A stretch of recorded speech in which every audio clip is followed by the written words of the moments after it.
In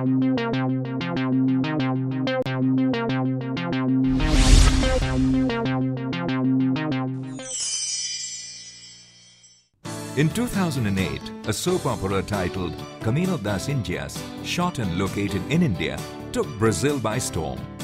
Everyday viewers sat glued to their televisions as the popular soap took them to the unfamiliar phenomenon of matchmaking, arranged marriages and family honor.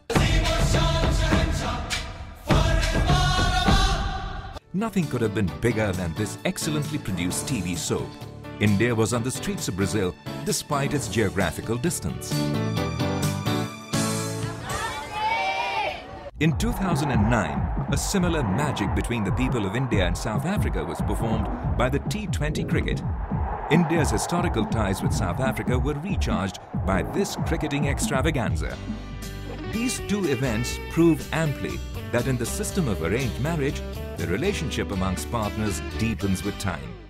This is best revealed in the trilateral initiative of India, Brazil, South Africa, better known as IBSA. An alliance based on shared values of countries with similar global vision, interests, capabilities, needs and grievances, IBSA was conceived on the sidelines of the G8 summit in Evian by the heads of state of the three countries in 2003. It was felt by the leaders of the three countries that they needed to create a mechanism for facilitating South-South cooperation when it came to negotiating in multilateral fora like WTO or influencing the architecture of the world's financial system. Driven both by idealism and necessity, the Braziller Declaration unveiled the vision and architecture of IBSA. Since then, 6 ministerial meetings and 3 summits have been held, with the first one in 2006. IBSA is a work in progress. It has 16 working groups on diverse sectors. To build on the people-to-people contact, a number of forums have been established. The purpose is clear: to learn from each other's experience and build on the complementarities of each other to bring about positive change.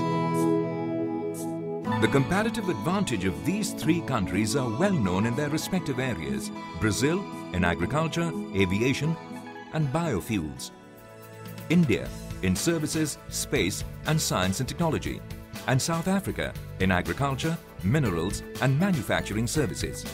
Several MOUs under sectoral cooperation have been signed. After 7 years of active interaction and movement of ideas and people, today one can see convergence, cooperation and collaboration taking place in business and other activities amongst the IBSA countries. It is common to see businesses from Brazil and South Africa leaping across watery divides to do business with India and vice versa. Indian companies like Tata, Torrent, Zydus Cadila, Apollo and Sahara are enlarging their presence in sectors like pharmaceuticals, IT and real estate in South Africa. Tata also has a tie-up with the South African coal-based oil company Sasol. Marco Polo, Latin America's biggest bus manufacturer, also has partnered with Tata to produce the low-floor buses in India. IBSA countries not only reinforce each other's economy, but also serve as an engine of growth for their own region. Operating in a policy environment of free trade and investment, the three countries have changed the quality, quantity and direction of world trade. After all, IBSA represents 1.5 billion people, with a GDP of approximately $1.8 trillion and trade of over $725 billion. They have set a trilateral target of reaching $25 billion by 2015 amongst themselves. Committed to the eradication of poverty through sustained and inclusive economic growth, the governments of India, Brazil and South Africa are trying to learn from each other's experience in fighting the scourge. Innovative programs like National Rural Employment Guarantee Scheme of India, the Black Economic Empowerment Program of South Africa and the Bolsa Familia program of Brazil are an exhibition of the resolve of these countries to fight poverty. Their commitment to poverty alleviation has helped in putting together an IBSA fund with contributions from all the three countries.